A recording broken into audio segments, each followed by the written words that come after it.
random factor.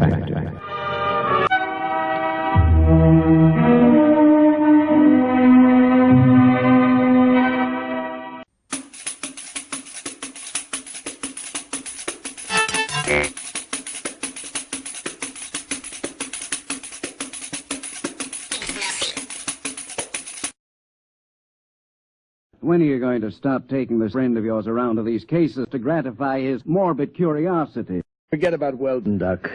What did she die of? Not eating, malnutrition. Now, look, Doc, in the top bureau drawer, she had bank books showing $32,000 from 5 different banks. They starve because they're less afraid of death than digging into their savings. I don't know, Doc. It doesn't feel right to me. Listen, Weldon, just because you get up on a stage and make believe you're 70 years old doesn't qualify you as an expert on gerontology. Maybe not, Doc. But I went bald at 25, and I've been playing old men ever since. Look, I'm serious. Now, I've tried imagining myself growing weak from hunger. I've tried to think of not even spending a nickel to keep me from dying. I just don't believe it. It isn't right. I don't feel it. Well, lucky for me, I don't have to feel these things inside of me because I'm a doctor and not an actor. Sergeant, malnutrition induced by senile psychosis. So long. Well, he's right, Mark. We get a couple of these cases every year. Some old bat starving to death with $17,000 in old bills pinned on his union suit. It isn't easy to starve to death. It takes weeks to die of starvation. Did you ever try starving for weeks, Lou? No, did you? Well, the point is somebody would find out, a janitor, a landlord, somebody, and they'd get him to a hospital. Can't argue with it. Here there were 5 bank books, $32,000. The ink's pretty dark. Shouldn't it be faded? She probably never took it out in the light. I'd like to get a chemist working on this. Now, Mark. Look, this is strictly against regulations. Well, I guess I could hold them over tonight and bring them down to the property clerk in the morning. Good. I know where I can find a chemist. There's no doubt of it. The ink sample is typical of inks used 50 years ago. There, you see, Weldon? But according to the amount of oxidation, it's only a few months old. There, I was right. Yeah. Well, it's probably some simple explanation. For fresh ink, half a century old.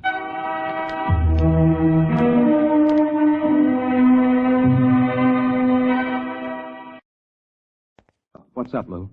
Well, Mark, an old guy was found wandering around down on Hester Street. Suffering from malnutrition, he had $17,000 in cash inside the lining of his jacket. Is he alive? No, not now he isn't. Did he say anything? Just before he went out completely, he did say something. What was it? El Greco. You mean the artist? There's something else, isn't there, Lou? Well, maybe, Mark. We found the old guy's room, and there was an ad thumbtacked over the sink. Nothing too unusual. Here it is. Men and women wanted, light work suitable for old people. No references required. Well, I checked it with the lieutenant. He says to forget it. You mind if I keep it? No, go ahead.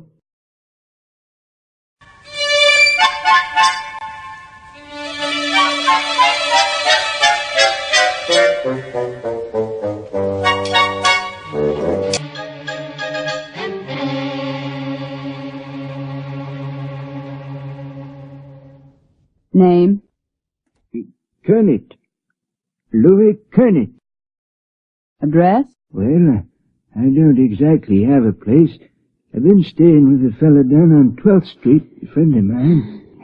Do you have any references? Family? No, ma'am. I haven't got any family. The ad said you didn't need no references. Well, that's right. Now, will you wait? Do I get the job, ma'am? Just wait in the other room.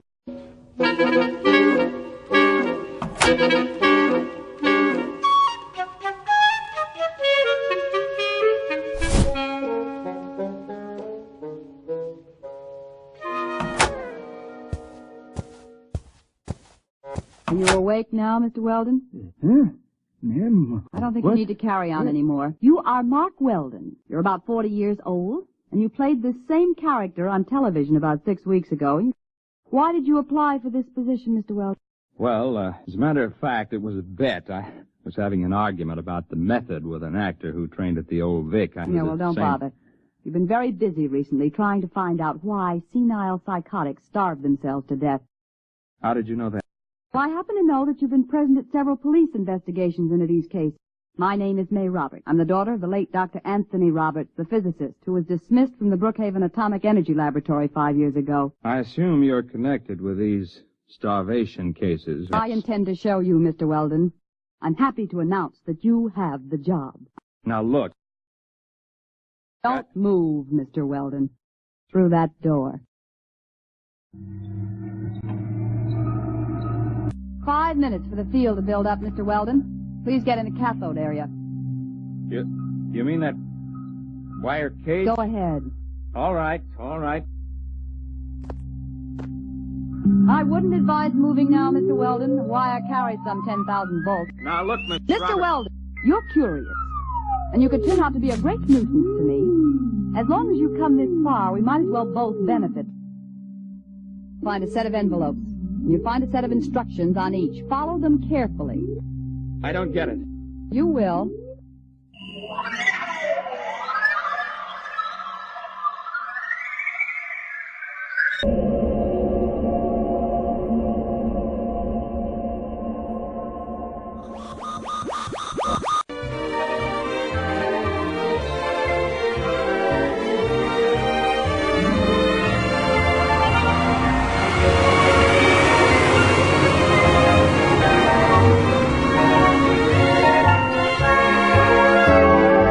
Yes, sir. Do you wish to open an account? Yes, that's right. Uh-huh.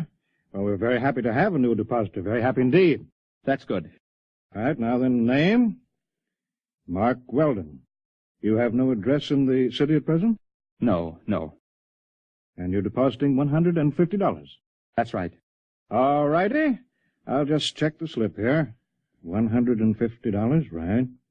And the date, May 15th, of course, 1931. 31? All right, Mr. Weldon. We're very happy to have your account. Well, Mr. Weldon, as I understand it, you are buying this stock for a Dr. Anthony Roberts. That's right. I assume the stock will be in his name? That's right. I'm just acting as agent. Of course. Well, are you sure I can't convince you that you're making a big mistake?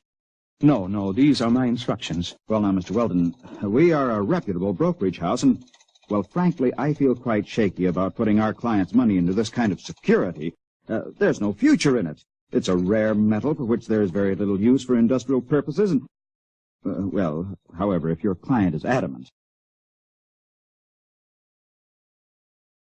Very well, then. In the name of Dr. Anthony Roberts, 100 shares of Montana uranium.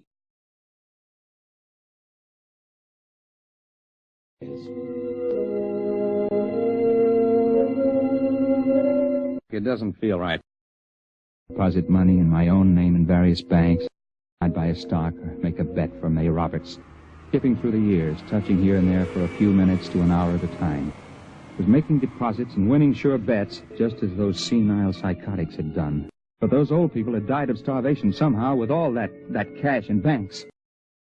I don't want to be found dead in my hotel room.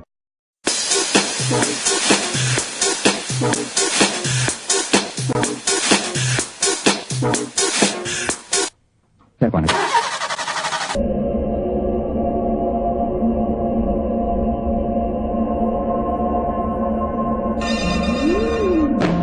Don't touch the cage yet, Mr. Weldon. I'll have to clear the charge. Hey, what happened to my hamburger? What? The hamburger. I had it here. It's gone. I'm hungry. I'll get you something to eat, Mr. Weldon, before your next trip. Well, you've done pretty well for yourself, haven't you? Yes, I have. About 15,000. Mr. Weldon, I want to talk seriously with you. Now you've seen part of what I'm doing. Part? My father was discharged from all his research and university connections because he insisted in publishing his findings on the temporal field research. But the fact of the matter is that temporal field activities are quite true, and you've seen proof. Well, but sending people back through time to bet on sure things like uranium... It's a fair exchange. I pay well for service, don't I? I suppose so. But that isn't the most important thing. I've been able to save things that would have been lost otherwise. I've sent people back to find precious treasures that would have been destroyed or would have disappeared. Like an El Greco painting? Yes. Well, Mr. Weldon, I sent you back because I've needed someone to work with me on a regular basis. Someone who's faster and more alert than the old people I've hired till now. I'm hungry. Please, Mr. Weldon, this is very important. We can become the most powerful people in the world. I don't feel very powerful now. You haven't got a sandwich. I want to make you an offer, Mr. Weldon. I need someone to help me expand the operation. Can I come out of this cage? Be careful. Don't touch the contacts. The field reacts on a random factor for at least an hour after it's cut off. I'll be careful. Tell me, Miss Roberts, why haven't you been able to go back to the time that your father was alive and bring him back before he died? Dead tissue can't be transported. I assume that you're interested. $15,000 is a lot of money. Of course, you were able to send those old people back a lot further. How long would they be gone? I mean, in subjective time. Several weeks. Perhaps a month or more. There's only one problem, Miss Roberts. Well, I'm sure we can work out any details. Well, this one is a little hard to work out. You see, I'm hungry. I haven't been this hungry since I got lost on a hunting trip and went without food for 3 days. You see, you forget I've got an interest in this business because they found some old people dead of malnutrition and $30,000 or so tucked away in their pockets.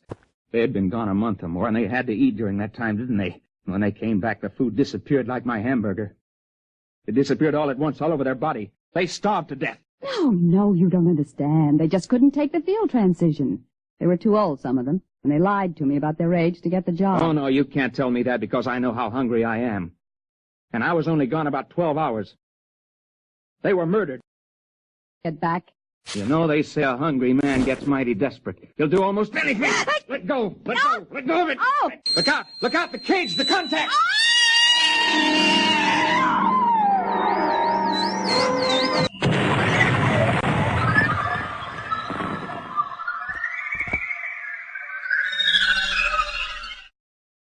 You mean there won't be any more of them? No more senile psychotics starving to death with a bankroll in their hip pocket? No, I told you, Lou. Come on now, Mark. We get plenty more. We always have. No, I'll bet you won't. I'll bet you $1 there won't be another case like that. I'll take that bet.